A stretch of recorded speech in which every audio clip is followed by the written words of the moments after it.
I believe, to the quarterfinals. Congrats, Jordan.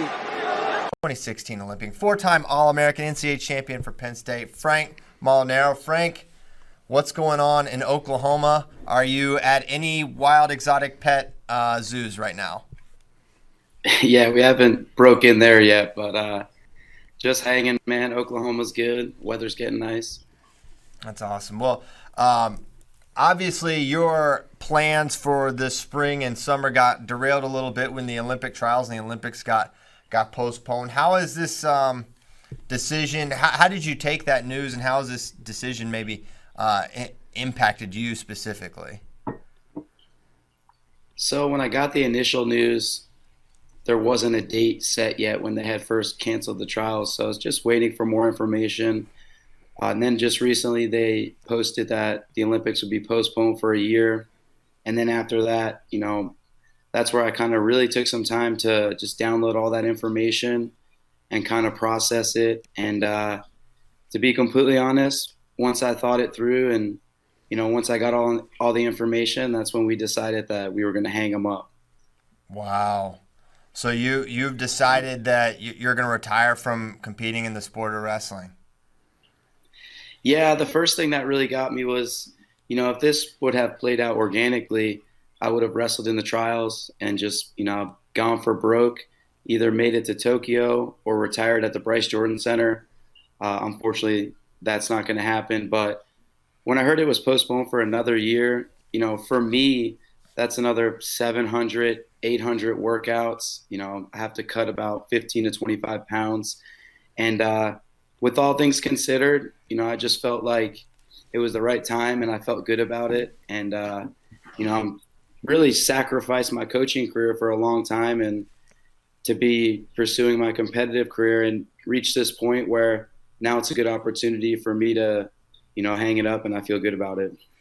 How much of the decision was based around the weight? Watching you at senior nationals, you cramped up a couple times. The obvious speculation is that was weight cut related stuff that you were dealing with. How much of that is a factor? Whereas if you were maybe if the Olympic weight was 70, do you think you maybe would stick around another year? Yeah, absolutely. The weight cut's a huge part of it. I love to work hard. I love working out. I love training. The volume was no problem. But the weight cut was really starting to take a toll on my body, and my body just wants to get bigger. It's definitely challenging with 3 kids and, trying to cut all that weight. So I think the weight cut definitely had a lot to do with it. But more importantly, just, I'm very content and satisfied with my career. And, I wanted to end in Bryce Jordan, but, this is fine. What are some of the highlights of your career for you, the special memories you have? I mean, you had an amazing college career. Your international career, especially 2016, was a fantastic run. What sticks out to you as some of the brightest memories?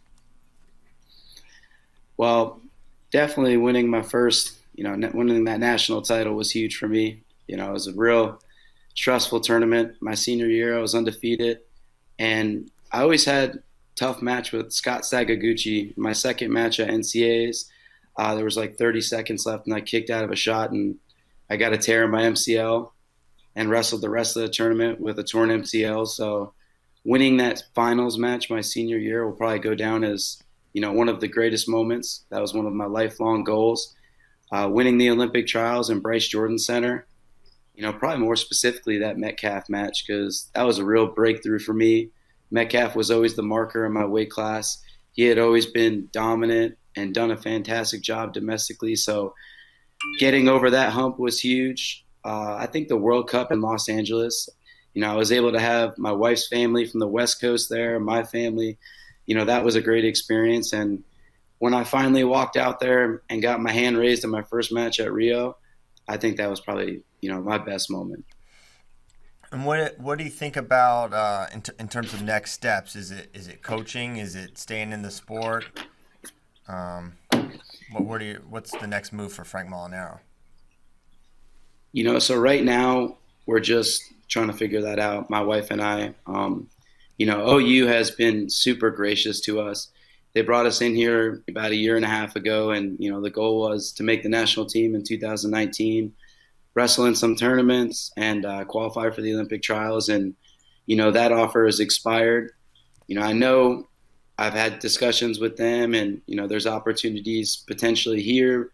But, right now I'm just looking to see what opens up in the coaching world, see what jobs open up and, find the right fit for my family and I and get this thing going. I know one of the most important things to me is just finding a situation where, when I do move my family, that we're done deal. We're not going to move and settle down and really dive into this thing full throttle. So right now we're searching and, this is kind of the first time I'm telling people. So I think things will probably get moving now a little bit.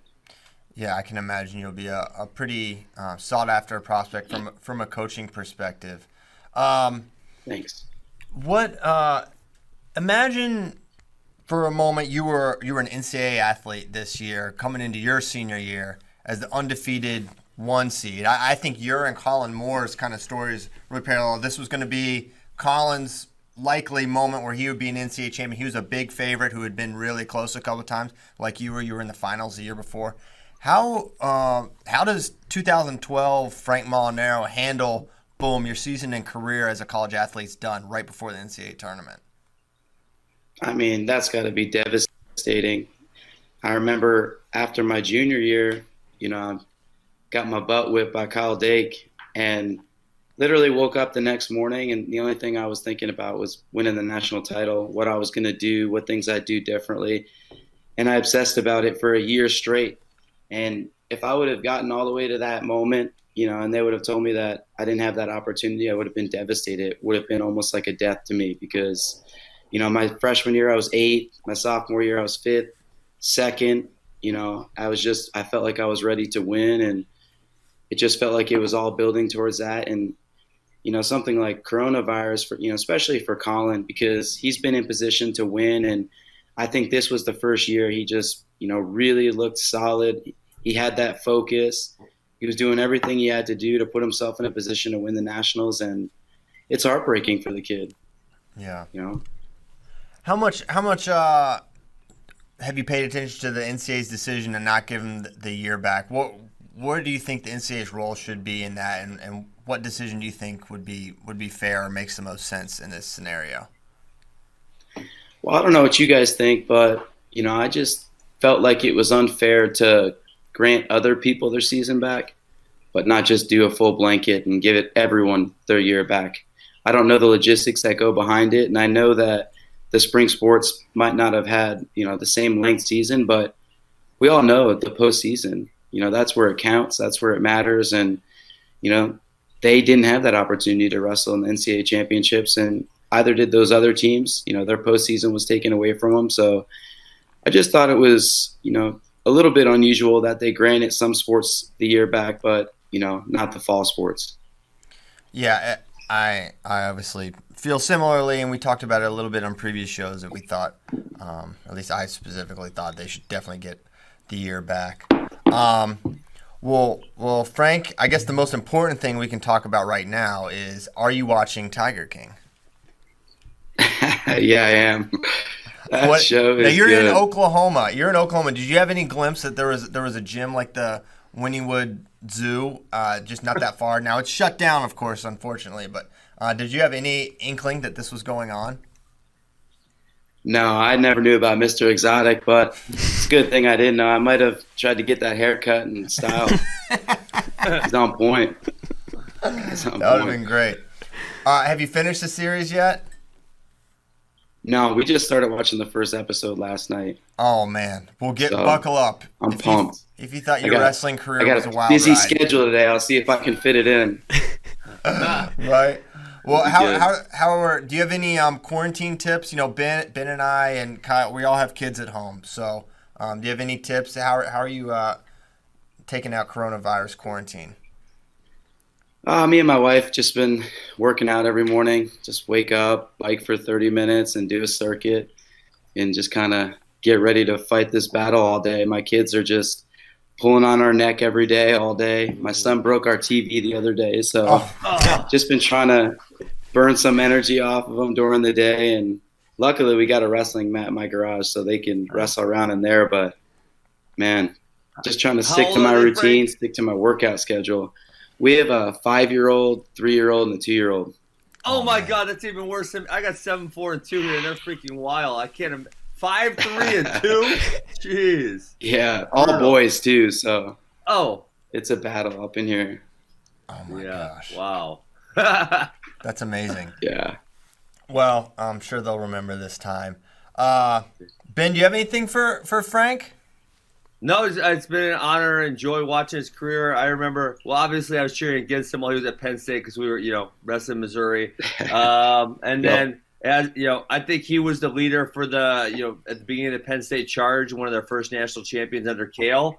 And then obviously, we've talked on the show a bunch of times about, Frank, obviously you were an underdog in 2016, but people forget how close everyone is at the highest levels. I mean, you were the 9 seed in 2016 trials, and you came out, you took everyone out, and then, you were seconds away from an Olympic medal a couple months later. So at the highest level, everybody's just so competitive and so close. So it's been fun following you, watching you, and good luck on your next step.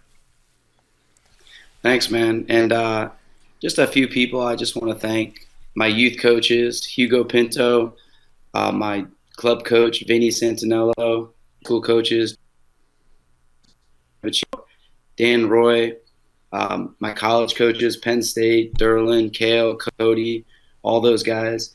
One of the cool things, I got to wrestle on the national team with 3 separate coaches. I had Zeke Jones as a coach, Bruce Burnett as a coach, and Bill Zadok as a coach. So, huge shout out to those guys. I've learned a ton from them.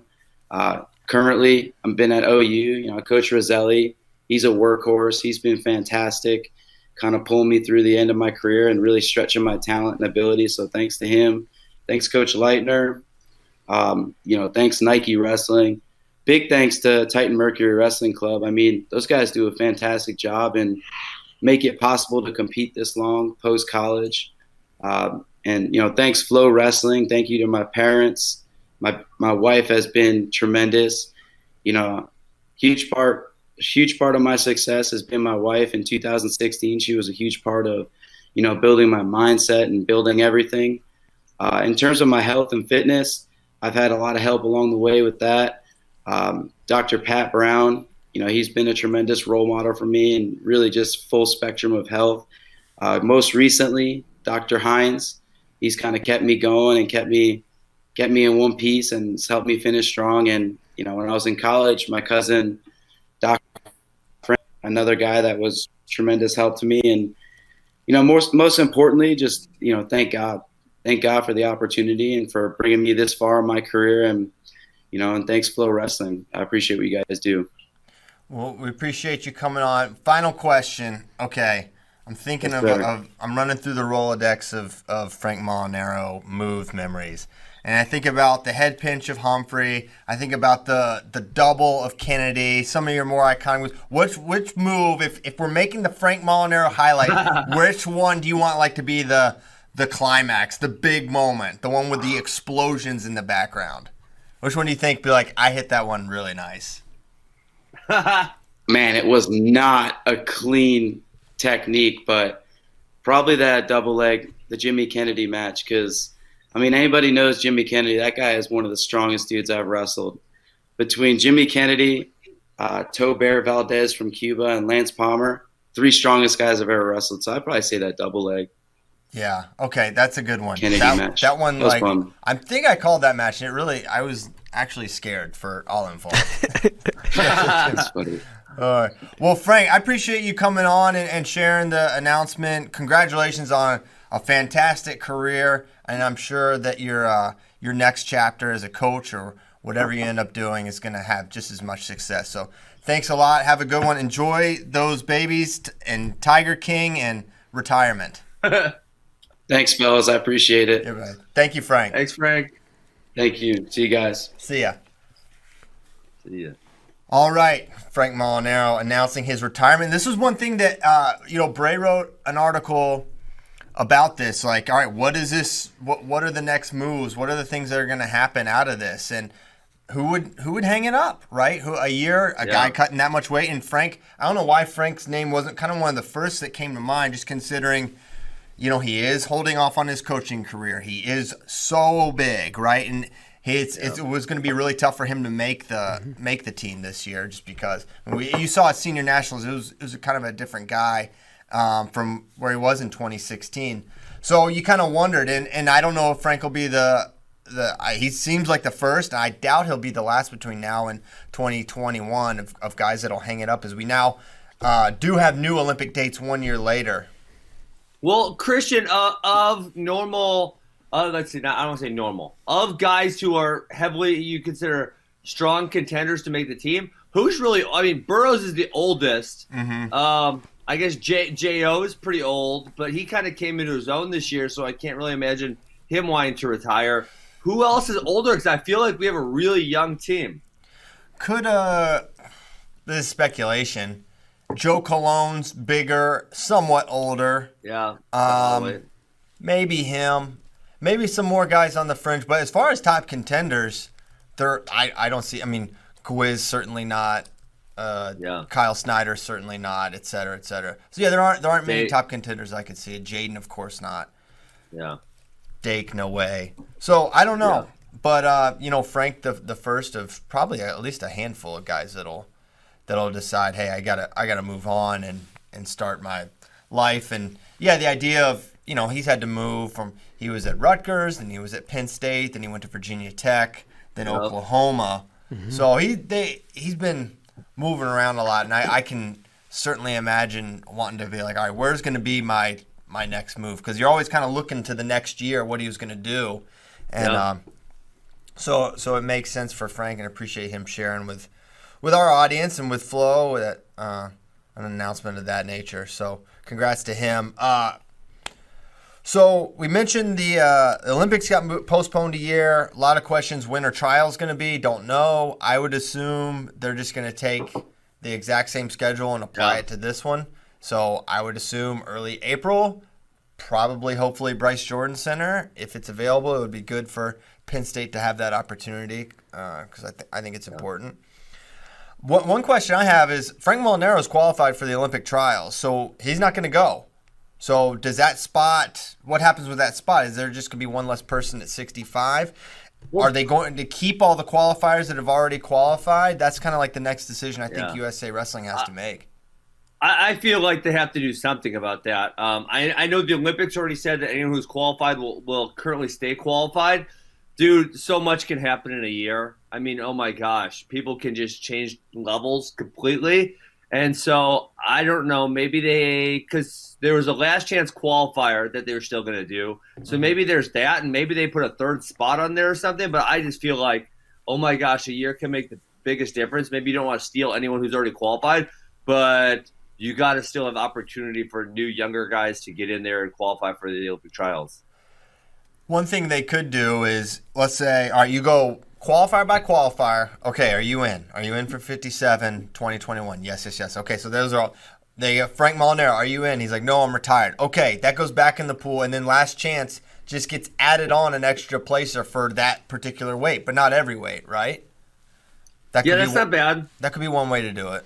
Someone just asked on Facebook if Bryce Meredith would just get the spot. Because remember, he had that crazy match with Meredith to earn the spot in the Olympic trials. That's a great point. I would say probably not. But, man, Bryce Meredith was super impressive at Senior Nationals. Yeah. So, you know who could retire, or not retire, but like Bo Nickel was planning on going to MMA. I think it would not be beneficial to him to sit around and wait another year. You might as well get going. Downey, same thing. Bryce Meredith, same thing. So maybe some of these guys who were, going to go to MMA, maybe they just go right away as opposed to waiting an entire year. That's a great point. I don't know why I didn't think about Bo, because he's always said 2020 and then he's got to fight. And now he at least has a decision to make. Maybe we can catch up with him at some point and see what his plans are. So who else said they're to fight? Pat Downey, I know, has mentioned Bryce Meredith. I mean, I think Bo's the only one who's like, well, Kassar obviously is not doing senior level. He's just going to go fight. Yeah. Who else? Anybody else? I know J.O. has like flirted around with it, but I think I agree with you. I think he's going to continue to train and do that. Yeah. Try to make the team, especially as well as he's wrestling right now. Mm-hmm. So the other news came out, no extra years for the winter athletes. Totally sucks. Highly disappointing. Feel for the athletes. Not cool. Feel like there's 10 different ways they could have done something and tried to be give the guys something for their time, but they just said, no, you're done. So sad for some of the seniors. I'm sad for, think about guys that had red shirts and didn't use them. Spencer had 2, didn't use them.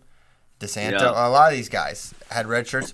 Mark Hall never redshirted. Mark Hall probably could have Olympic redshirted too, right? He could have Olympic, and he never used his regular, and he's just done. Christian, I think there's such an obvious fix to this to me, and I just don't know why. I don't know why no one's talked about it, no one's entertained it, but holding the tournament as is. There's only one tournament left this season. Listen, the coronavirus is going to be over at some point. I can't tell you when that's going to be, but listen. Just tell all the athletes, hey, if you want to wrestle in the NCAA tournament, we're still going to hold it. Whenever this is over, we'll give you, 2 weeks, 3 weeks, 4 weeks notice of when we're thinking it's going to happen. And then we do it. There's no spring sports, so it's not like there's any conflict with spring stuff. So just, when this starts wrapping up, just say, listen, we're going to hold the tournament. We got the brackets already. Everyone's already in there. We don't need to do anything else. And then run the tournament. I don't know why. That just seems like so far. Seems so obvious. Yeah, it seems obvious, but it also seems like the furthest thing from reality, too. Like the idea that why? I don't know, the planning, the logistical aspect of it, getting 60, 70 teams, like, all bought in on, hey, we're going to do this. I mean, some of these coaches didn't want their guys to get another year. Maybe they're like, yeah, I'm ready for the off season. Forget the season. I don't know. Okay, you don't have to show up if you don't want to. We're not going to mandate everyone shows up. But, say it's end of May. Say it's June. Christian, the NCAA has no spring sports. None. They're not doing anything. I mean, why can't we just take this tournament that we already have and say, whenever this happens, we're going to run it, I mean, and obviously the economy is going to be slower at that point. There's going to be venues available.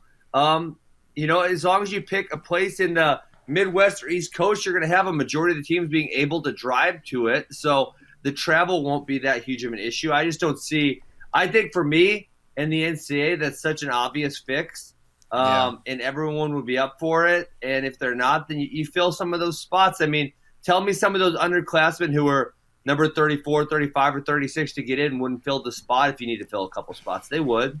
Yeah. Hey, let's start the movement. Let's make it happen. I think one of the things that makes it difficult is, you say it is going to end at some point, but all right, let's say we want to have it in June. We have no idea what the world is going to be like in June. It's like you have to have a date set somewhat out in advance. Why do you have to have the date set in advance? Whoa. I mean, because listen, there's no other sports going on, so it's not like we have to work around anything else. There's not a freestyle season. We don't have to work around that. It's just like, this is the biggest thing. There's no spring sports. We'll say, hey, ESPN, be ready.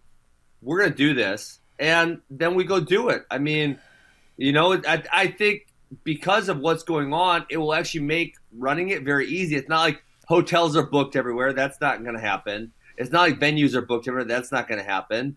It's not like travel. It's not like the airlines are full. They're not full. You can book flights whenever you want. So I really don't see anything holding it back if they want to execute on it. Yeah, if they wanted to execute on it. I just don't have confidence in the NCAA. But you're right. Sure. There's nothing. There's nothing else that is really standing in their way. And you're right. You're right. They could do it. If they wanted to do it, they could do it. But they could have also given the kids a year. And they didn't do that. Or at least, like, if you had a red shirt available, like, be able to, like, retroactively use it. I don't know. No, completely. Yeah. That's a simple one. A very good idea. Yeah. I mean, it's just, and if you're Yanni in Dayton, man, you got to be doing backflips right now that you decide to take the Olympic red shirt. Nick Suriano, because there's a lot of guys that could. I mean, Matt Kolodzik pulled his red shirt in February to help his team. And that was so crazy. And they were looking good. They were going to possibly get a freaking they could have trophy. Trophy. For sure. They could have trophy, yes. And just like that, it is just sad. And man, we're gonna be talking about this for until these freshmen graduate. You know, Sammy Sasso. Yeah, he's a 2-time All-American coming into his senior year because he wasn't able to wrestle his freshman year at NCAAs. It's gonna be a thing. It's not just changing the legacies of the seniors right now. It just has a 4-year block of what you could have been is just all hypothetical. And there's talks that they're trying to give out like a All-Americans to like the 1 through 12, like a first team, second team, third team. Coach Ryan put out an Instagram post with this, and I think that would be something. It's not certainly not asking a lot of the NCAA, although I don't know if they'd be interested in doing it, but at least having something to show for this season. But I think this is leading down a path of lawsuits for some of these athletes. I think there's a lost wages component here that could certainly be applied. So I guess I saw that in the doc. I also brought it up before the show. But the more I think about it, Christian, unless you got a whole bunch of athletes to put some type of class action together, you're never going to beat the NCAA because the NCAA has so much money and they could just string it out. And, an individual would have to have an insane amount of money to battle the NCAA in a lawsuit. And once the NCAA, if they said, oh, okay, we'll just let this one go, then once there's precedent set that they'll do it one time, they have to do it every single time. You know what I'm saying? So there's no way they're going to let one person beat them in court. It would have to be some type of class action between all of the, not just all the wrestlers, but all the winter athletes. Mm-hmm. No, I could see that. It would have to be something where they're all united together. So, all unfortunate. We got freaking months to talk about that. Some good news, some news, actual wrestling news. Chris Pendleton named head coach at Oregon State University. Kind of the first name we mentioned on this show as soon as that job opened up. And I think a great hire. I think it came down to, there were a lot of really good candidates, honestly. I think it came down to him and Coach Esposito, Oklahoma State. And, I don't think he could have gone wrong there at that point. I think either of those guys have both proven so much, not just as wrestlers, but as what they were able to do as coaches at other programs. I think ultimately you would have to think Chris's ties to the West Coast have to help and play a role in that. And the natural question is, okay, well, what's his staff look like at Oregon State? Who comes with him, or does anyone go with him, or who's he? I think he's going to open it up and see. I'm sure he would love to have Zahid Valencia with him. Does Jameel Kelly go with him? I don't know, but those were names I thought of. I don't know if they would want to leave Arizona State at this point, but I think that would be natural selections for Chris to make. Ben, you were smirking. What's so dang funny? Oh, I wasn't even laughing about Chris Pendleton. Someone put the NCAA as like Carol Baskin, and there's just something about that name that's really funny. So I'm still getting at it later. You know what I was going to say about Oklahoma State guys is when they're coaching, it seems that they always like to have other Oklahoma State guys in there with them. Mm-hmm. So, Coleman got Neil Arisman in there right away as someone else to help him. Mark Branch had Pendleton in there right away to help him. So I wouldn't be surprised. Ethan Kyle, did he? No, he didn't go. No, he's right. You're right. He was at Wyoming. And so I wouldn't be surprised to see Pendleton pick some type of Oklahoma State guy there. Yeah, that's one of the things about the Oklahoma State tree is like they're tight. All those guys are they hang out together. That whole the Coleman, Chris, Esposito, there's other names, Jamil, crew. They're close. Yeah. Teague Moore. Teague Moore. 9 D1 programs now coached by former Oklahoma State wrestlers, and all of them, I'm pretty sure, come from John Smith. Can you name all 9? Pat Pop, Coleman, Chris Pendleton, Mark Branch, Teague Moore, Neil Arisman. Oh man, Glenn Lanham. Oh, I would not have got that one. Glenn Lanham. Kevin Ward. Yep, Kevin Ward. I knew that one. I missed it. Who's the last one I'm missing? I don't know. Someone's going to be mad at us. Someone's going to be mad. Well, does John Smith count because he wrestled at Oklahoma State? Oh, yeah, let's count John Smith, and then we got all 9. I mean, that's got to count. He wrestled there, right? He definitely did. We can fact check it, but I'm pretty sure John Smith wrestled at Oklahoma State. Okay, so there. We'll say we got all 9, whether we did or we didn't. Okay, so that's great. And so Campbell, we already talked about that. Scotty Sentes. Did we talk about that? No, I think that was after Thursday's show. We can talk about that. After. So he stayed. Kerry took Mike Evans, and Scotty Sentes stayed at Campbell, so he's the new head coach there, so congrats to him. They're going to have some continuity. And it sounds like that is what the team really wanted.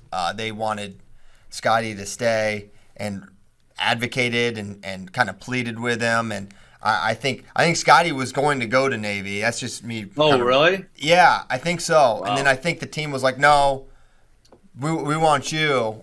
And he's like, all right, let's do this. So yeah, I think you're right because Blaze Cabell was actually on the Campbell staff last year as well, and they just announced him to Navy yesterday too. And then to your point, as soon as announcement was final with Sentes, the whole team was tweeting like, "Show goes on." Yeah, that's cool. So congrats to him. That'll be good. As Coach Kolap builds out his staff, Coach Sentes and Pendleton will try to keep you up to speed on how those searches are going. And I don't know much about other coaching changes or assistant changes on the move or anything like that. I think everything's like slowed down dramatically as a result of stupid coronavirus, just screwing everything up. Except stupid. It has given us some time to binge.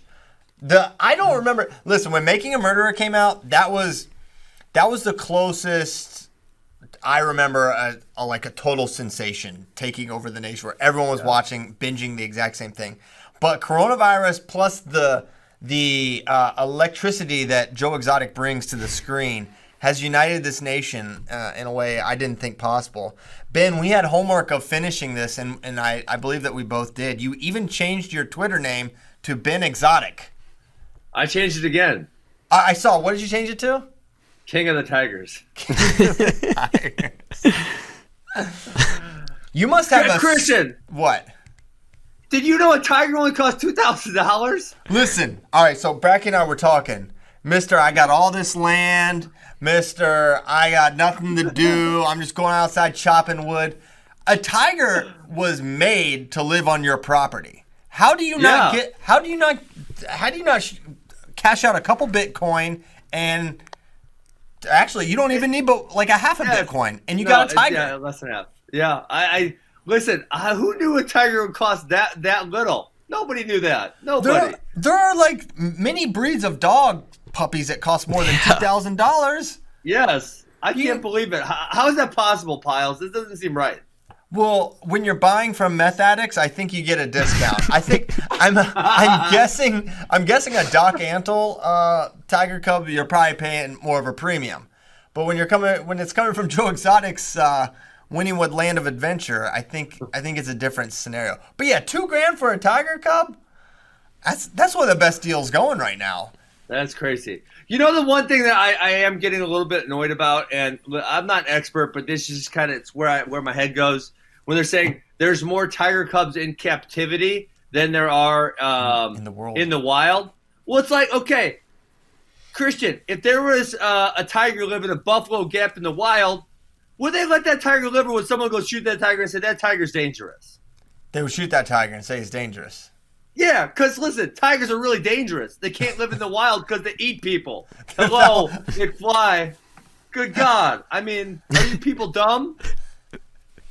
Well, I guess the idea is like, there's not Buffalo Gap. I mean, they shouldn't be running around America, but there's places in the world where, a tiger could live and not, directly not threaten. Real. I mean, small parts, but there's, parts of India, Southeast Asia, Africa, where obviously tigers had their habitats more naturally. Those places are being rapidly developed. I mean, there's 1.3 billion people in India. I remember reading a story about a tiger getting killed because it was terrorizing. Every once in a while, it would run into this village in India and snatch a person up and take them out and eat them. Like, come on, man. Have you watched The Ghost in the Darkness? It's a really good movie. No. You should watch it. It's about lions. Basically, Michael Douglas is in it. They're building a railroad in Africa. And, yeah, it's about lions that basically do that. Every so often, a lion would come and just eat a person. That's what they do. They eat things. They do. They eat things. They're dangerous. I certainly don't want one. I mean, some of these people are idiots for having them, but I think your scenario, it would work. You know, I would keep the kids away. But other than that, I think you should get one. I'd have my kids riding that tiger around the property. Oh my gosh. All right, so what are some parts? I actually, in preparation for the show, I started rewatching the series because oh my gosh, there's so much I missed, right? But just give me your thoughts. I mean, there's so many directions. We got Carol Baskin. We've got Where's Dawn. We've got Doc Antle. What are your overall thoughts on this? Jeff Lowe. Jeff Lowe. Oh my, Jeff Lowe he's a nightmare. What I was just thinking about when we were talking about that the tigers are too dangerous to be in the wild. There's the one like meth addict. I don't even remember his name right now, but he's got no teeth, and he goes, "Well, they're endangered species, so if we're breeding them and they're making more of them, that's like what you want, isn't it?" Duh. That was Tim Stark. Tim Stark knows how to eliminate endangered species. Okay. So one thing, as I'm rewatching this, I realized one thing that I didn't realize the first time is that Joe Exotic was going to schools and giving anti-drug messages. Yeah. That was happening. Joe Exotic was giving anti-drug messages to schools.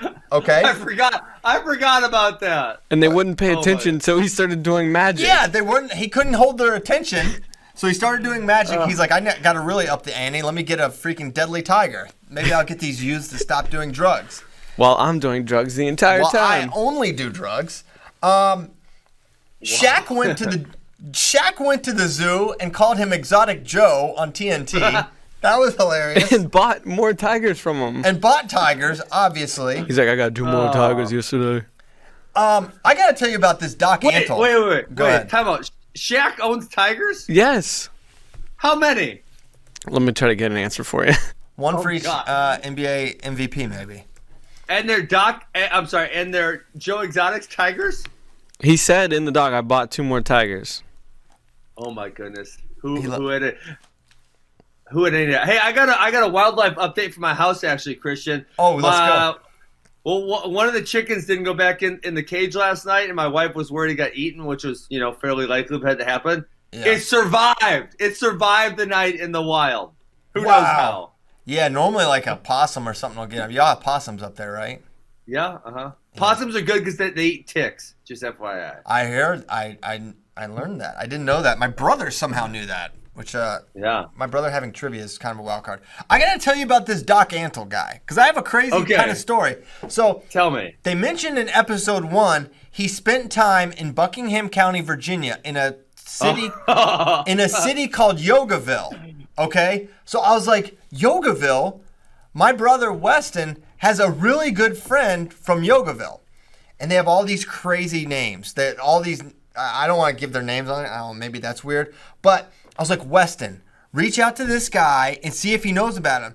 And the guy hit him back. He's like, yes. Not only do I know him, I've ridden on Bubbles the elephant. So my brother's friend rode the elephant in Yogaville, Virginia, which is where he kind of learned how to be like a cult guy. And they just kind of lob it out there in the season. It's like, yeah, he ran a cult labor camp thing where the women couldn't leave, and it was kind of they just move on from that because they're like, well, in the hierarchy of crazy stories, it's actually kind of low.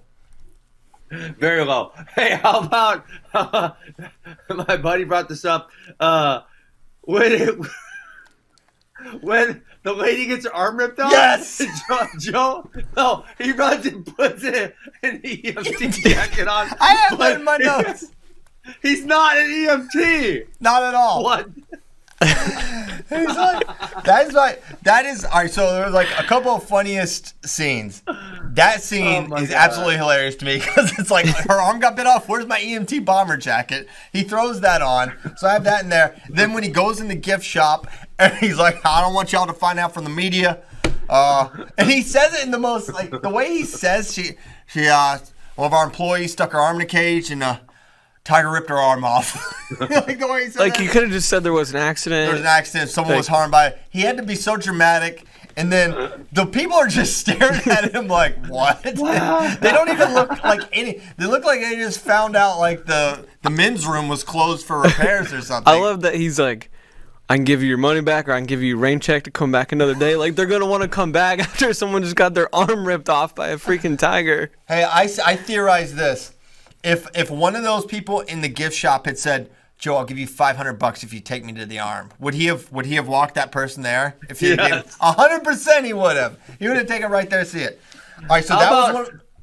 Go ahead. How about when he sings a country western song at the one guy's funeral? That was my next one. So the arm ripped off, the funeral, and the wedding are just like, for me, the three most hilarious parts.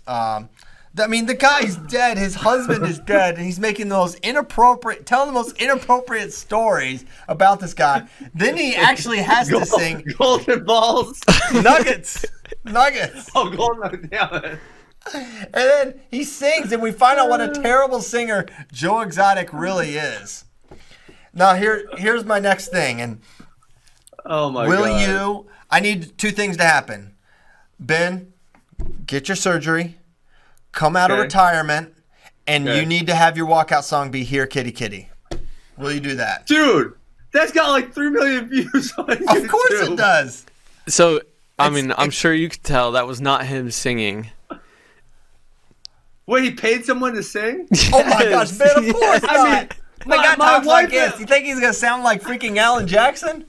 My wife and I are both like, this sure doesn't sound like him, but whatever. Of course it's not him. No, he paid someone else to do the singing for him. Stop. I swear. Did you hear him sing at the funeral? He's terrible. He's one of the worst singers who ever lived. Yes, of course it's not him. Ben. Oh, Ben. You're so what's the word? You're always thinking. Hey. You're a skeptic. How did you not think this meth head is not singing? I just didn't think much about it. I did call it the dude wasn't gay, though. I called that last week. Yeah. His first husband. That was because I watched one show before Thursday. I said, that surprised me. That dude don't seem gay. And how sure about enough, these guys just would be gay just to, I don't know, be with Joe and get drugs. Yeah, get mad. The one dude. Oh my gosh. Oh my God. I don't even know where to go from here. Also, update on Shaq. Since the doc came out, he claimed he didn't buy tigers off of him, even though he literally says in the doc, I bought tigers from him. And he says he doesn't own any tigers right now. Because he went to LSU, so he felt like he has to support. Also, producer Tyler sent me a story that apparently the alligators that burned up in that fire used to belong to Michael Jackson. Oh, my gosh. They burned up Michael's freaking gator. Which, first of all, Joe Exotic burned up that stuff, right? 100%? Oh, yeah, he did it. 1,000% he did it. The odds of him being at a funeral, okay, sure, Joe. He's one of those guys where he's smart enough to think he's smarter than everyone, but not smart enough that where he's actually tricking anyone. He's like that sweet spot of incompetence that can only end up with you going behind bars. So that was unfortunate. All right. But how come? Wait, Christian. How come my man didn't back up the footage? Because listen, that's what I said. He knew. He somehow knew that he had something special on his hands, right? We're talking 50 to 100 million people are going to watch the Tiger King. It's going to be some absurd number. That guy had the footage initially. He had the Tiger King stuff, and he didn't back it up. Like, what would you guys do with someone Flo if they go and film Dave Taylor and they don't back it up? Well, things like that have happened here, and it is like the most devastating thing ever. Like, the footage gets lost, but like the motto is like you either have 2 copies or you have 0 copies. Like, one is like never enough. You have to back up everything. Yeah, so it is like, he was like, Flo has been like learning as we go in a lot of ways. But that guy was like a professional producer. Like, how does that guy not know? And plus, how do you not think this guy is a wild card criminal, unpredictable? Not that it would get burnt up, but just the fact that it would get stolen or destroyed or any number of things could happen. This guy's his zoo could get raided, and then they just take all your stuff as evidence. So I do have to say, you really played yourself not having backups there. Yeah, I mean that's for sure. Jeez Louise. Will we ever come across in our lifetime an employee as loyal as Saf, who got his arm bit off by a tiger? Isn't it her? Wait, I thought it was a her. Yes, she identifies as a man. Oh, really? How did you have to do your research? Did you say I that? said the same thing, Ben, and then So they don't talk about it in the doc, but this guy named Robert Moore did a really long podcast with the crew before this doc, and he did a whole big tweet thread one day just about a bunch of stuff that wasn't in the doc, and that was one of them.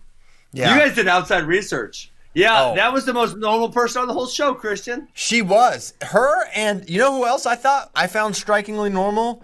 Mario, the drug dealer who severed who dismembered a federal agent. The guy who freaking Scarface was based on. Yeah. is like the 10th most interesting character in this documentary. Yeah. That guy is so forgettable, and he's the one that dismembered a federal agent and sewed drugs into snakes. But Saf gets the arm removed, and it's 5 days. She's like, no, they're not. They're gonna try to make this a thing. So I'm gonna be back. And sure enough, there Saf was working, one-armed. How about two-year recovery to get your left hand back? Are you saying amputate? Tough call. It's a tough one. She seemed pretty happy with the decision she made. She said, whatever. Yeah, no regrets from Saf. So, I mean, could we ever find someone so loyal? So, definitely the most normal person on there. The one I was like, you know what? I would, if you had to leave your children with someone on the show, I'd roll the dice with one of the amputees, either the guy with no legs or Saf. They seem to have it the most together as far as people go. What? Not Alan the Hitman? Definitely not Alan the Hitman who did an interview from his tub. Yeah.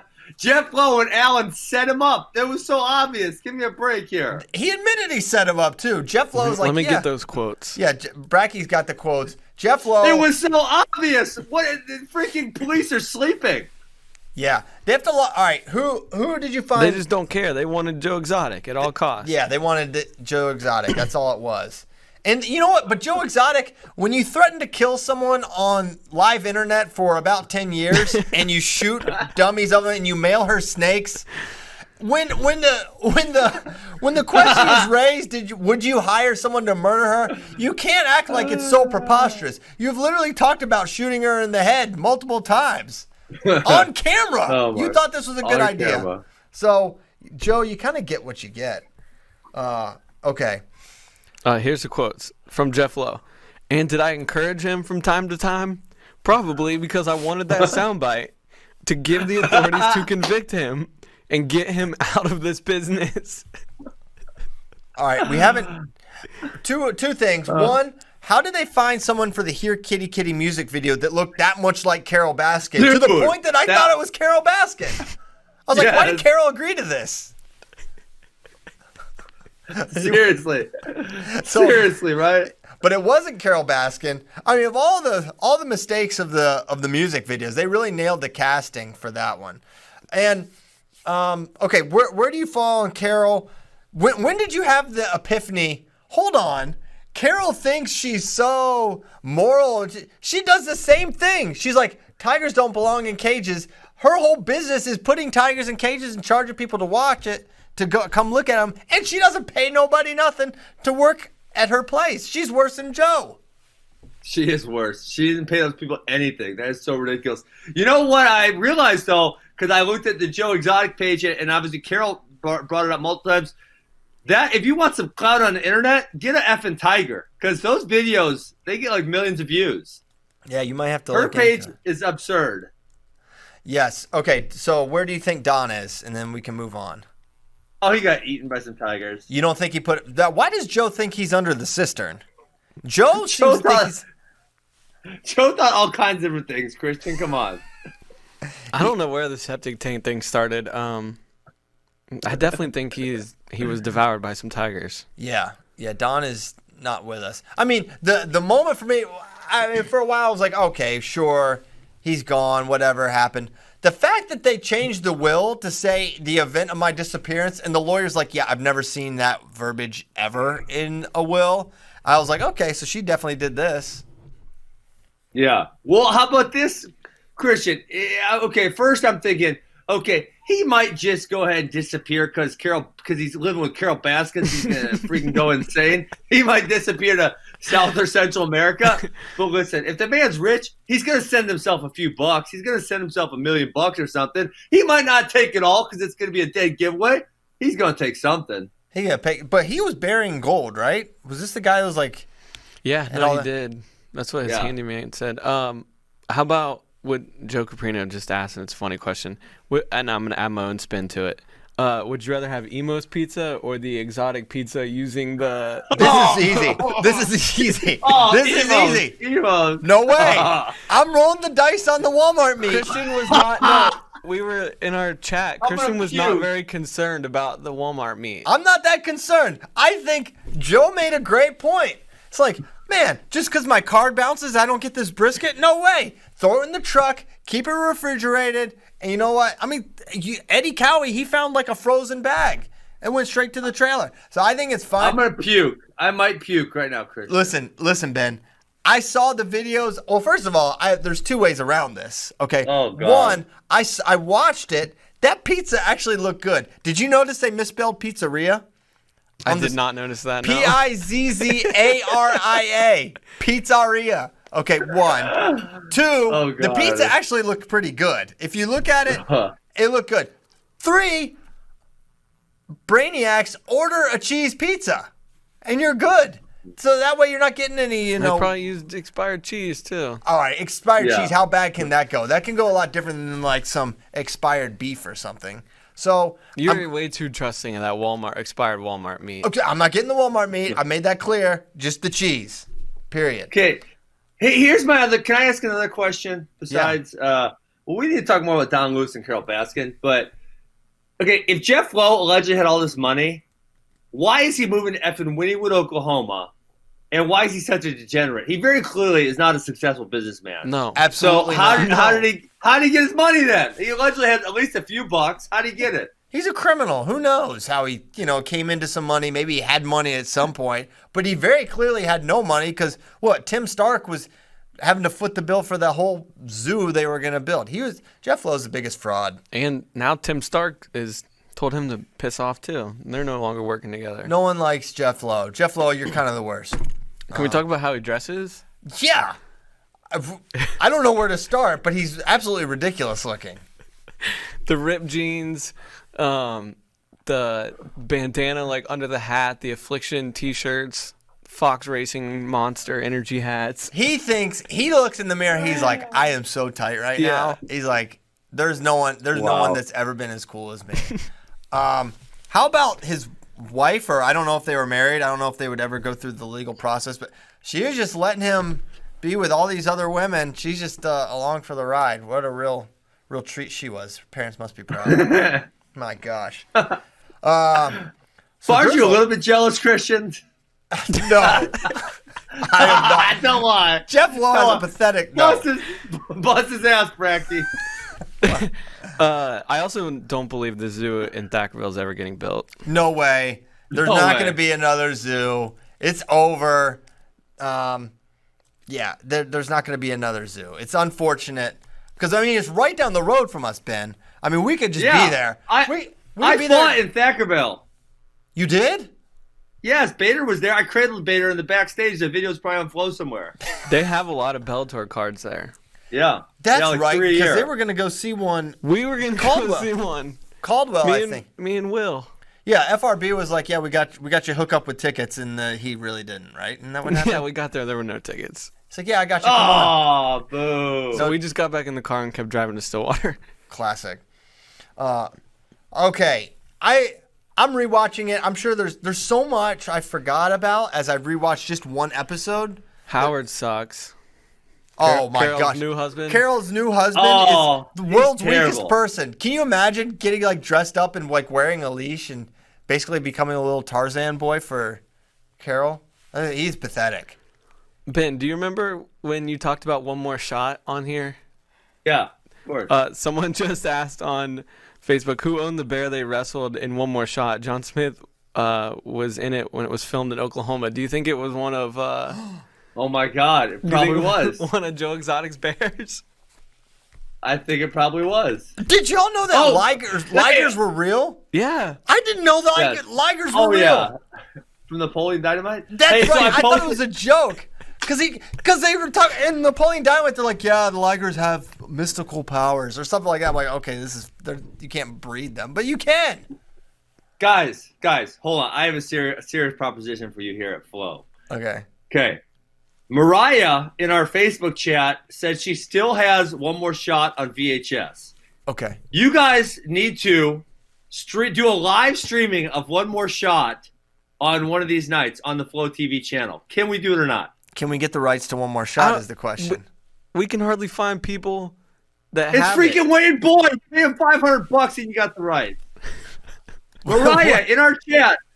She says she has it. You guys see that on the Facebook chat? Yeah. Mariah Hewer. Yeah, Mariah. Maybe we'll give you the address, mail it here. Can you get us can you duplicate a copy or something? Can you also get the rights for us too? Can you negotiate the rights? Well, it's Wayne Boyd. You guys know Wayne Boyd is a producer. I know who Wayne Boyd is. Okay, I don't know if he's in a position to negotiate freaking rights deal for the movie One More Shot. Yeah, but that would be the perfect thing to Mystery Science Theater 3000. That'd be. Well, maybe I could personally stream it, and then he could try to sue me, and I could tell him to get lost. It's got no value. Okay, that'll definitely hold up in And court. a few people asked about the Palmers when they used to wrestle bears. You remember that, Lance? Yeah, they are always wrestling bears. They own bears, right? I don't know if they own them. My youth pastor wrestled a bear once. Did he win? Yeah, he was huge. He was a really good wrestler in Indiana. Well, I don't know if he was really good. I think he was pretty good. Do you know? Hey, Joe Caprino, you're listening. Do you know? Remember Todd Yoder from probably the '90s? He was my youth pastor way back in the day, and he wrestled a bear one time. Really nice guy. Is Wayne Boyd on Twitter? I hope not. I don't think so. I'm looking him up because I'm going to ask for rights. I think there's probably an easier way to get in touch with Wayne Boyd. All right. Isn't he in jail or something? I don't think he's locked up, but yeah, that could be coming. I also put my Cradle Challenge with Bader in the chat. Okay, good. Now on Facebook. Should we get to some other wrestling talk? We have all summer to talk about the Tiger King. Well, are we done? No, come on. We can't be done yet. All right, what else? Where else you want to go, Ben? What else you got? Well, so I wanted to confirm that you guys both think that Carol killed Don Lewis. 100%. Yes. She no questions. How about her so specifically saying if you wanted someone to die, you would cover them in sardine oil? Yeah, it's like what, sardine oil? She slipped a little bit right there. All right, how about remember Jeff Lowe acted so hard after the tiger attacked him. He got up. He's like, I'm fine. No, I'm cool. Yeah, no problem. I'm worried. I was waiting for him to say I just hope I didn't hurt the tiger or something. Say something stupid like that. Jeff Lowe is such a clown. And then what did happen? Joe almost got eaten kind of when they wouldn't stop messing with his shoes. He claimed they put cologne or perfume on his shoes. But who did that? Who put cologne on Joe Exotic's shoes? I think he was saying Jeff Lowe and his people did it, and Alan Glover, because that was when they were beefing. So they were beefing, so they got into their Jeff Lowe wears Drakkar Noir. It was like dousing it, or some Hugo Boss cologne and dousing his shoes in it. I could see that. These are some twisted people. Okay, I sent Wayne Boyd a message to see if I could stream one more shot. Wayne Boyd, check your DMs. Ben Askren wants to buy one more shot so he can make on fun Facebook, of it. not Twitter, Facebook. On Facebook, okay. Well, I hope he sees it. Ben, we're looking to you to secure these rights for us. I think we can all agree that Jeff Lowe should be in prison. Jeff Lowe should definitely be in prison. He's been in prison. He's a criminal.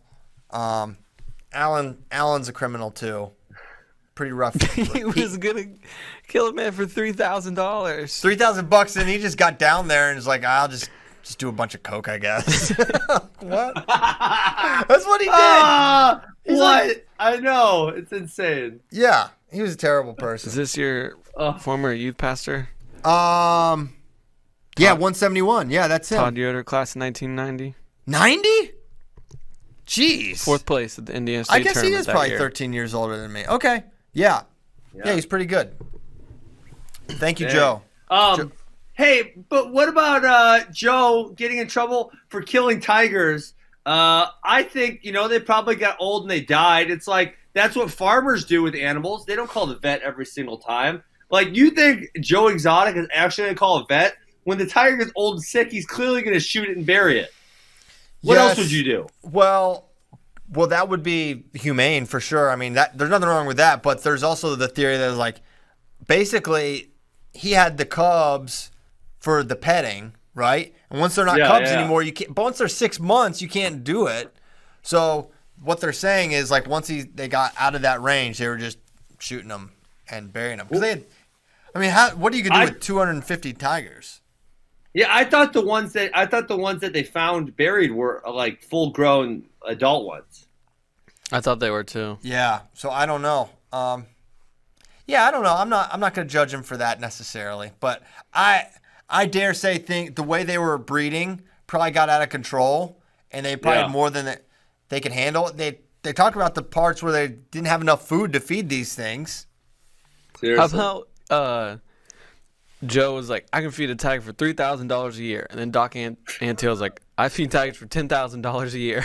Like it was like this is like the white trash version of owning tigers, and this is like the white collar version of owning tigers.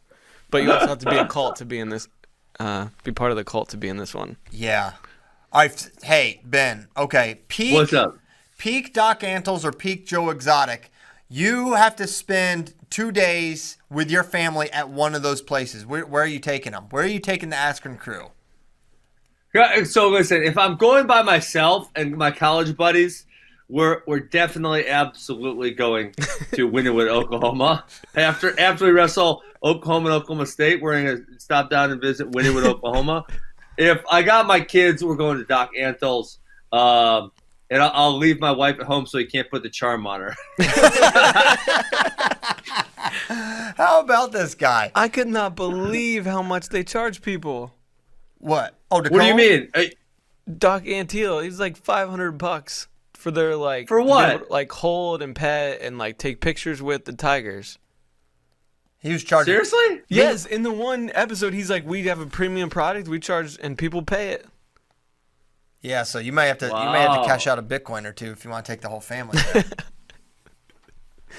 How do they have that many people there for that much money? That's what I'm saying. And then they were showing these people. This one guy was like, "We did it for the first time last week, and I had to come back. I was obsessed with it." People. I don't know if you know this, Ben. People lose their minds over tigers.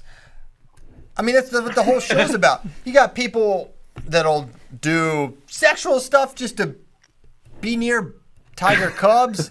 You've got people that are giving up their lives. This guy's working for Tony Montana just so he can be near his big tigers. Tracks. It's crazy. Yeah, there's some type of attraction there that's pretty strange. I can honestly say I've never really had that, but good for them, I suppose. Okay, we'll move on. We don't want to, but we know it's the right thing. We'll come back to it at any other point in time. We have these polls going. Bracky, do you want to give us an update? Where are we at? Finals, semis, quarters for 33, 41, and 49? Yeah, so let's start with the final of 133. Oh, baby. It was Jordan Oliver, 2011 version, and the 2015 version of Cody Brewer. And the people on Twitter said 90% in favor of Jordan Oliver. Yeah, that's because I think he would definitely win. Now, who yelled at me? Some wrestler yelled at me for thinking for choosing Brewer over Ness. Who was that? I can't remember. They can hit me up, but maybe we messed that one up. But they're dumb because that is listen. Jason Ness might win that match, but Cody Brewer that weekend, it's perfectly reasonable to say he would win that match. And anyone who says otherwise, they don't understand wrestling. Okay. Whoever this was definitely understands wrestling, but now I can't remember who it was. But maybe I'll remember. They're too biased or something. They're forgetting about it because that weekend Cody Brewer was on fire. Yes, he definitely was on fire. It was my good friend Daniel Dennis. See, he's wrestled with all these guys. So Dennis teched Brewer when they wrestled in folk style. He just destroyed him. And then obviously he wrestled Ness and had his matches. So it was Dennis. He's like, he's like, I've wrestled all these guys. He's like, there's no way. But I was like, so he's biased because he didn't wrestle that weekend's Cody Brewer. He wrestled the freshman or sophomore version, which wasn't all that good. And Christian, you wouldn't argue that the freshman or sophomore version of Cody Brewer could beat Jason Ness. That's absolutely ridiculous. Exactly. But that one weekend, he was on fire. And listen, he has shown at other points in his career, he has shown flashes of brilliance similar to that, whether it was later on or in the freestyle version. He has shown flashes of that. He hasn't put it all together like he did that one weekend, but he has a very, very, very high upside. Yes. Okay. I picked Jordan Oliver over that version of Cody Brewer.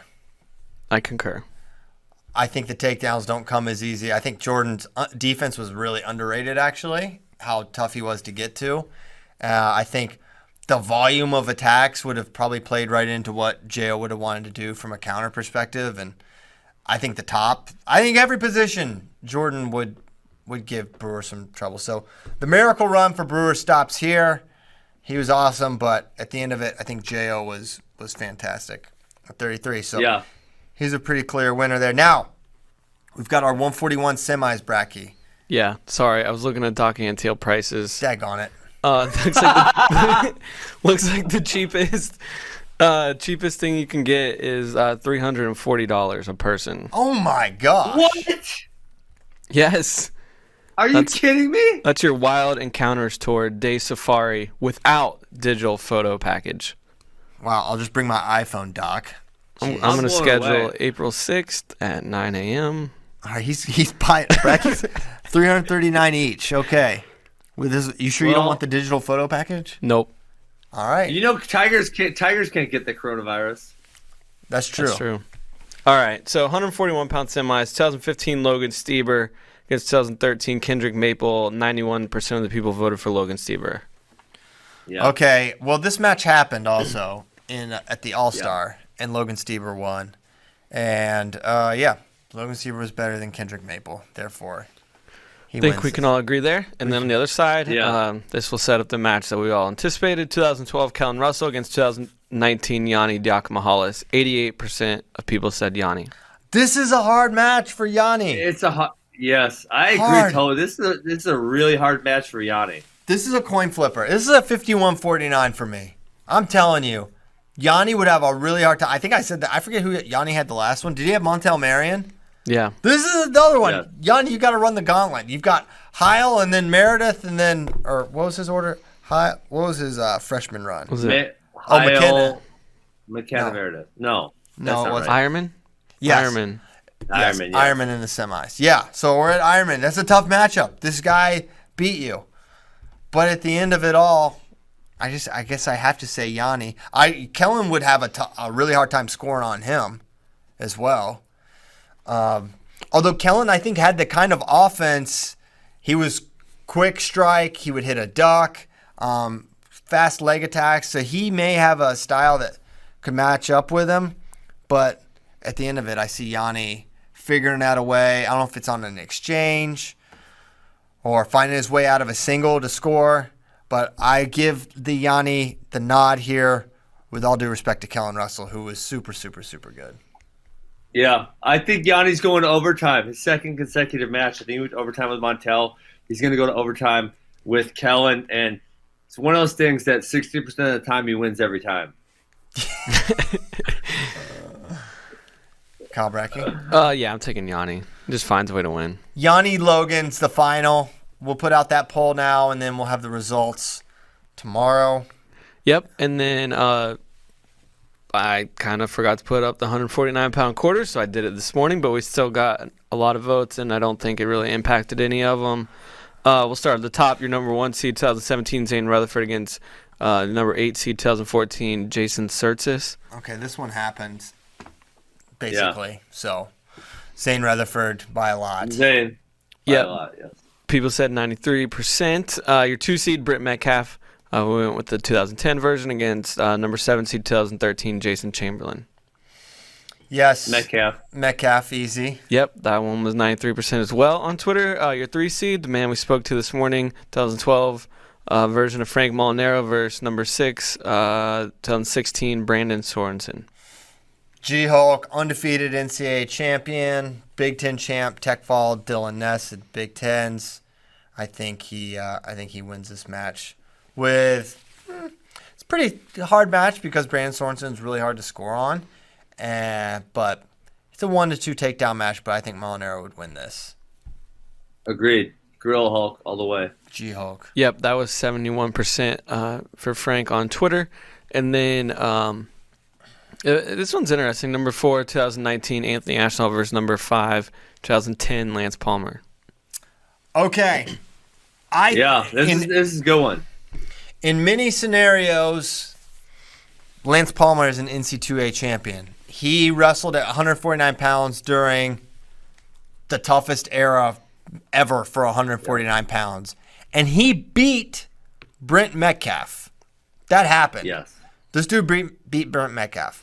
The Brent Metcalf that's in this bracket. That's in this bracket. That very one. It was that very year, and he beat him.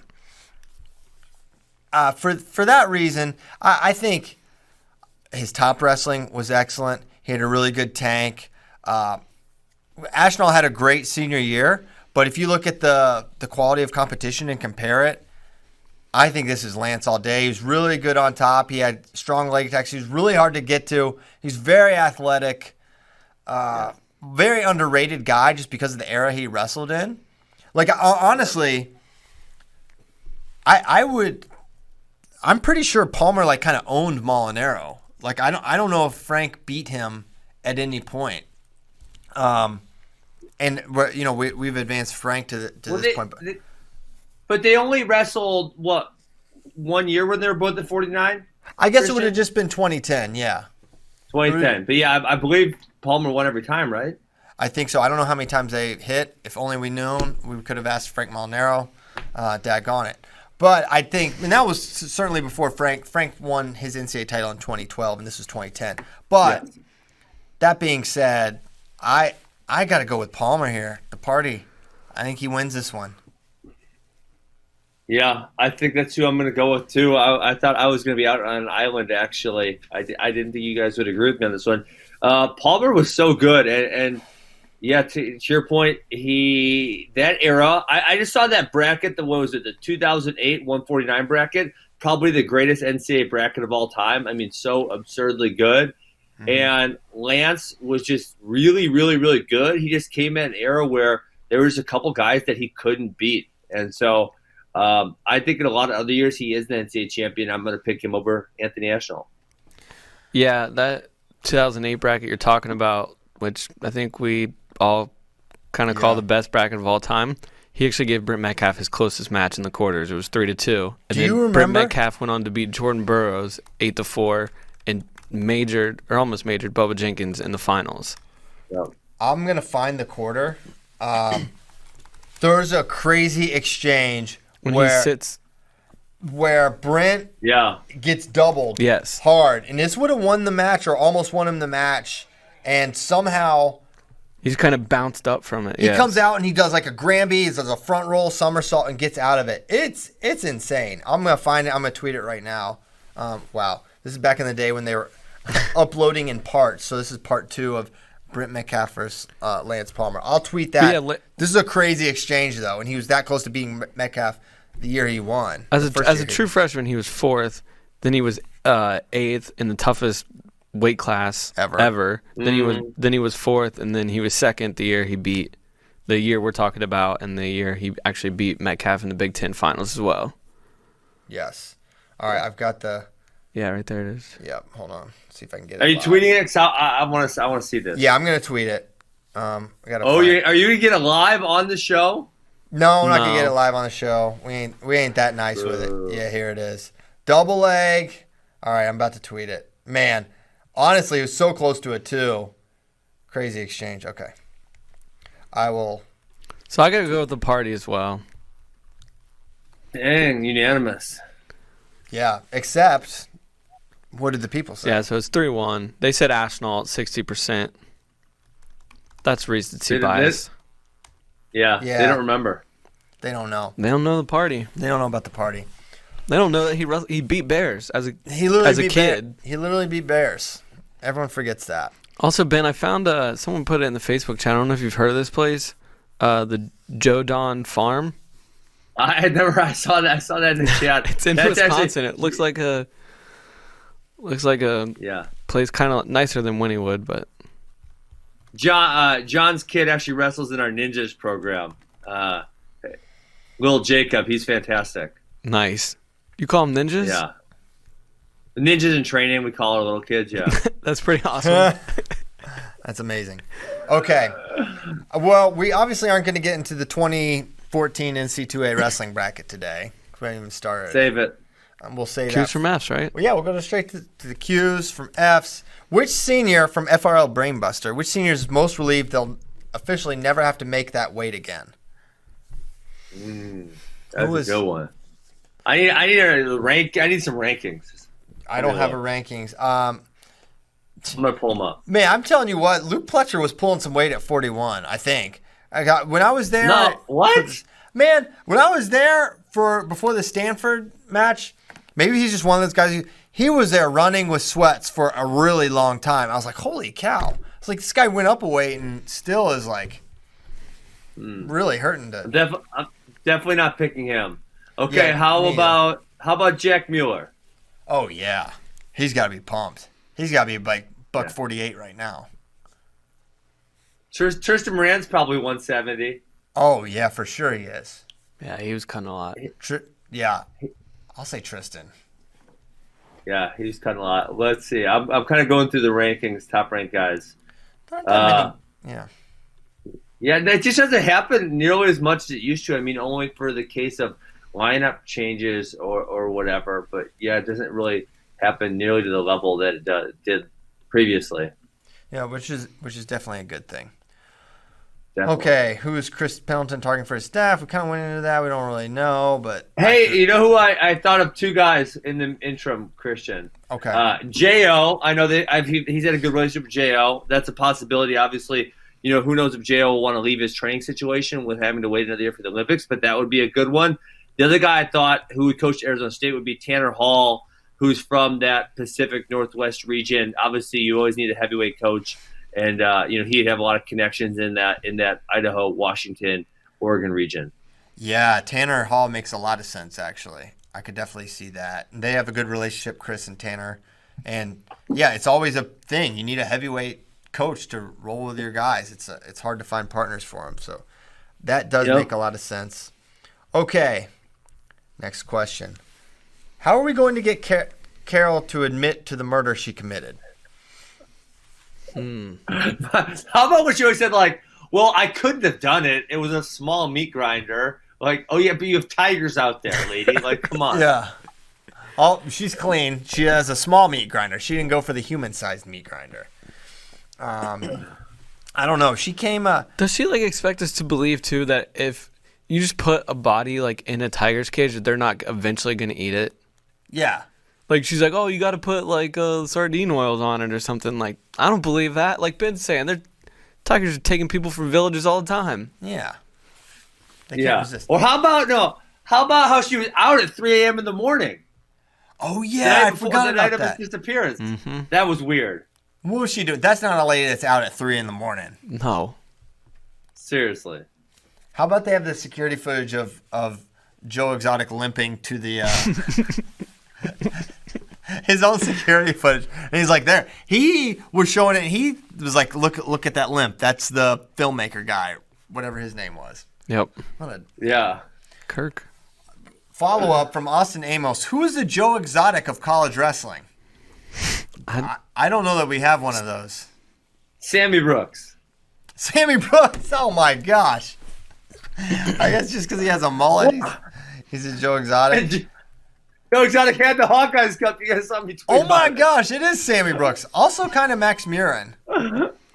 Max Murin. Max Murin has a pet snake who he got from Sammy Joe Brooks. Exotic. No. Yeah, it was handed down from Sammy Brooks. Miss Hiss. Oh my god. Oh my gosh, it is Max Murin and Sammy Brooks are the Joe Exotic. I'm sorry, guys. It's Oh wait, are Max Murin and Sammy Brooks dating each other? Then? No, don't start that. Heck on it. We were fine until then. Now you've drawn the ire of Hawkeye Nation. Okay. Sparky Boo Man. What are some of the biggest shock and awe individual moves that you guys have seen? Just things that like blew your mind in NCAA wrestling tournament or otherwise. Stuff like you just saw your. I was literally just scrolling through Twitter or Facebook, and Rashidov did this ridiculous thing where he does a duck and then slams this guy backwards right on his head. How can I find it again? Damn it all. Some of the Bonnie Rodriguez stuff is crazy. Yeah. When he gets a fireman's carry, he just has such insane power and strength, and does a roll. Some of the ones Sparky put in here, like Chinzo's trip to pin Imar, Caldwell's headlock on Metcalf. I mean, you think about the Gilman Moisey, that when Moisey packed, that is one of the most loud, insane moments I've ever seen. Jaw dropping. When Nick Pinchinelli pinned Spencer last year, it was one of those moments where it was I was just kind of standing there in the arena, just is this really happening? You were waiting for it to rewind and Spencer not get pinned. I don't know. It was surreal. That was definitely a shock and awe moment. I've never seen a place go insane like that before. No, that's the craziest thing I've ever experienced in terms of watching wrestling. Other ones. I wasn't there, but obviously the Rob Rowan cement mixer. That's a pretty famous one. I wasn't there. My first one was 2003. I remember watching that, and I was like, how does Josh Lambrecht hitting his tilt so easy? I was like, he made the tilt. He was up 14 points almost. He was just taking down tilt. I was like, how is he so good at this? This was years and years ago when I was watching. I still don't really understand, but I really didn't understand how he was doing it so effectively. But then the dude just hits the sick mixer. It's crazy. Michael DeMoss, where does the Dake versus Taylor rank on the all-time best NCAA final matches? High. It's up there. I mean, in terms of, it is the most electric matchup that's ever happened in NCAA wrestling history as far as I'm concerned. It's not the greatest match ever, but the drama behind it is it's still crazy to me when I think about the fact that it happened, that a 3-time champ going for his 4th would go up to the Hodge Trophy winner. There's so much of that bravado in wrestling where there is that kind of confidence, but a lot of guys just, even in wrestling, you wouldn't take that path, right? As confident as sure. You're just I'm not going you see it all the time. Guys go up and around weights to avoid guys or take years and do things. And this dude, not only does he could have gone 57 and walked to a title. He's you know what? I'm going to go through David Taylor for my 4th title at a 4th weight. It's still crazy to me that it happened. And I remember I was at Final X, Penn State, when it was there, and my dad's there, and we're walking around the wrestling room, and I'm telling him about David Taylor and how great he was, and then he's a champion in 2012, and he's a champion in 2014. He's like, well, what happened in 2013? And I'm like, my dad doesn't know anything. And I'm explaining it to him, and I'm getting fired up. I'm like, I can't believe this happened. This is such a crazy thing that's happened, and that it came down to, and the fact that there was real team race ramifications going into the finals made it even crazier than crazy, Ben. Yeah. That was awesome. Snyder Gwiz was another one that was just totally electric for me. It really was. And man, I was so thinking Snyder was going to win, but really when Gwiz came out and got those first 2 takedowns, I was like, this guy is just so unbelievable. Like, Gwiz is so dang good. We hadn't seen a 3-time heavyweight champ in so long. Yeah. And then you had Snyder, who came out of red shirt on New Year's Eve at midnight. Were you at the scuffle that year? I was not, no. We were all just hanging in the hotel room waiting for midnight for when we could post it. Because we found out like earlier that day it was happening, but he wanted to wait till midnight. So we put it up then. That was... And he was undersized, pretty good undersized then. He got bigger, but... Yes. Yeah. So those definitely rank extremely high. Hawk Vike says, still can't believe Spencer won't be a 4-timer. How's your son taking the news? He doesn't know. I didn't tell him he didn't get another chance. I'll tell him. You didn't tell him. Why you hide things You're from a terrible him? father. I'm not a terrible father. He's going to find out. He's going to find out. But it's just like the moment I want it to come up. If I just like straight up tell him, if I just tell him, he'll be really, really upset. But if he asks about it and I tell him, I think he'll be like, he'll handle it. Or if I just like, if it comes up a little more naturally, it won't. You're plotting? You're plotting on your son? I'm not plotting. I'm thinking of a way where it won't like devastate him completely and totally. Like if I just like drop it on him, it'll be all he talks about for a day and it'll be really upsetting to him. If it can come up more organically, and I'm like, oh, yeah, Spencer won't get that year back. He'll be like, oh, and he'll think about it. And then in 5 minutes, he'll ask like 10 questions and it might not be quite as bad. I don't know. I think when you go home today, Christian, you need to go break the news to him. Before he sees it on Twitter, he might be on Twitter. He might see it on He's Twitter. not on Twitter. He has an account, but he only has it when he's on my phone. So he's not on Twitter really. So yeah, I haven't told him yet. I will, but he should be tweeting up a storm right now. Oh, we're in quarantine. Yeah. I know. Come on, let him on. All right, maybe I'll hand him his phone. And tell him to get to tweeting. Who knows what he'll say? He threw you under the bus. Yeah, he said I was a terrible driver while I'm driving him across the country. He just liked to mess with you. I know. All right. Any other questions? Anything else before we depart here at 9:42, deep in the heart of Texas? Nothing. Have you considered getting asking your wife Amy to get privately owned Ben Askren tattooed on her, like Joe Exotic does with his Ben? Maybe she already has that. Oh my gosh! All right, well we'll leave it at that. Which stack rank Joe Exotic's husbands? Which were your favorites in order? Well, okay. So first of all, I felt that they weren't gay. I was so impressed that he was able to talk a straight person into marrying him. That was bizarre. But then he talks to the new person, the new kid. He didn't even look like a meth head. No, I was like, what is this? Just a normal looking kid. Justin Bieber looking. Passage. Yeah, I was like, what the heck? I was like, meth mouth I could see, and Travis clearly had some issues. But the most recent guy, I was like, man, you got to be able to do better than Joe Exotic. How about the campaign manager who's selling firearms at Walmart? He's like, yeah, I'll join this 3-ring circus. He was maybe the most normal of all of them. Dream job. Dream job. Awesome. I guess he was like, I kind of admire his spirit because it's like, well, everyone starts somewhere, right? But there's that is debasing yourself to a point I don't think was necessary. That guy's like, it's the worst mistake in my life. Oh my goodness. You guys know where Dylan Passage was born? Where? Manitowoc County.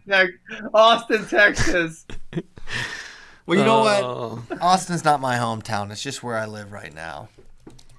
Oh my goodness, that's funny. Okay. Well, let's go ahead and get the heck out of here.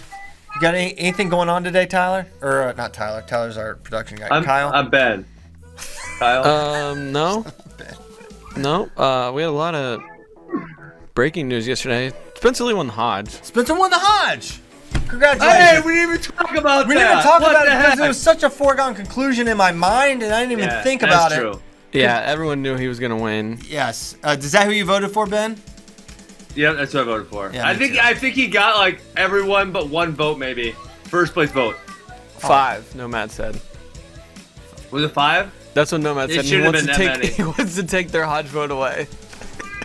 Wow, that's great. Hey, Dan They got a Hodge vote. Did y'all know that? That's great. He should have it. He should have it. Oh my goodness! Look at guys. I gotta break into my studio. Oh, I thought no. the door was locked. Ozzy, say what's up. Ozzy the Tiger King. What's up, buddy? Oh, he's sad. He I'm doesn't like sorry. you guys. He's sad. It's going to be okay. Your daddy's going to get you a pet tiger. It's going to be great. Have a fun day, Ozzy. Bye. Say bye, Ozzy. Thanks so much, guys. We'll see you next time. Tomorrow. Happy Tuesday, y'all. We out. Tell him something.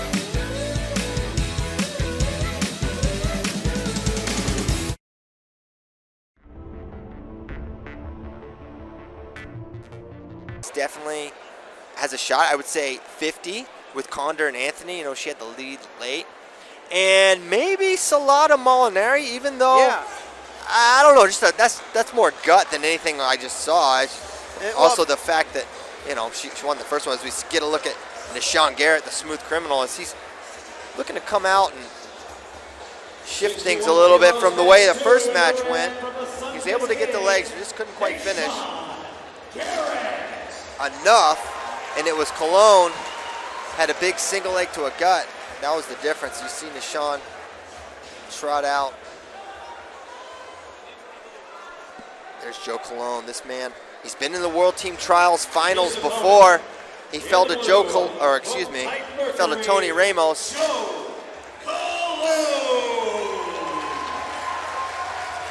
And now he's that much closer to making his first World Team. The Iowa native there was the 1 seed at NCAAs his senior year and got upset by Tyler Graff in the semis, wrestled back for third. Nishan Garrett, NCAA champion for Cornell, 4-time All-American. We are underway. Match number 2 has started. We are, Clone in the blue, Garrett in the red.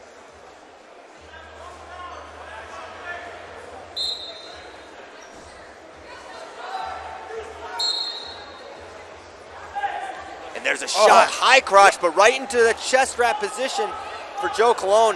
And we'll see if Garrett maybe just goes into defense mode here. No, he works up to good to see it. a cradle Locked up, but it's over the arm. And there's a leg trapped in there too. Nishan's gonna take it back. Close to the fall. And he might pick up the fall here. Wow, that's close. That is close. Very tight. He's got that arm trapped. He can hang here and work for the fall. He does not have his hands locked, though. But he has the arm. Squeezing like a mug. And I think Cologne's going to be able to fight through this one. Maybe. Maybe not. Tilting up, trying to climb forward is Nishan Garrett. I don't know if he's going to be able to get the fall. And the crazy thing about freestyle. He's got a trapped arm. And there's 2 more. 4-0. He's still looking to pin him. Oh boy, getting closer and closer, and now not getting to a defensible position, but once again hopping over. Get that. Oh, what a start here. And all that time on your back. But in freestyle, only 4 points to show for it for Nishan. He's still on top. And really, he gets the initial 2. That first turn, Cologne barely got back to a defensible position there, but did. And great job, good start for Nishan Garrett, but he has got to know, and he does know, that ain't enough. 4 is not gonna be enough to beat Joe Cologne, or at least it hasn't been in the past. But a great start. And how about, got to be a confidence booster to get there, get to a shot, be in the chest wrap, a position of danger, and to come out on top with a finish. Got to be encouraging to Nishan Garrett. There's a shot from Joe Cologne. He can cover some ground himself. And we're at 1 minute to go here in the first period. Garrett with the 4 points on the board. Nothing for Cologne yet. Fight in the hands.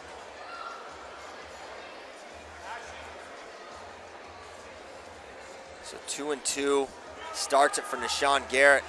As he attacks Cologne's right leg, ends up head outside.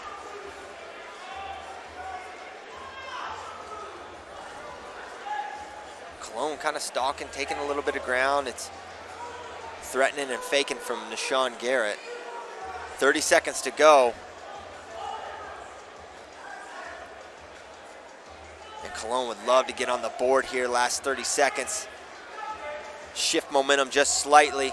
And, you know, since he's scored, Nishan's yet to take another attack. It hasn't gotten to the legs, that's for sure. And first time for Cologne to get to his hooks this match. 10 seconds to go. And right in the center of the mat. But Nishan's going to clamp down with that overhook, avoid any danger, and he's going to go to the break with a 4-0 lead. Great start for Nishan. Got to figure out a way to close the match. He's had the lead.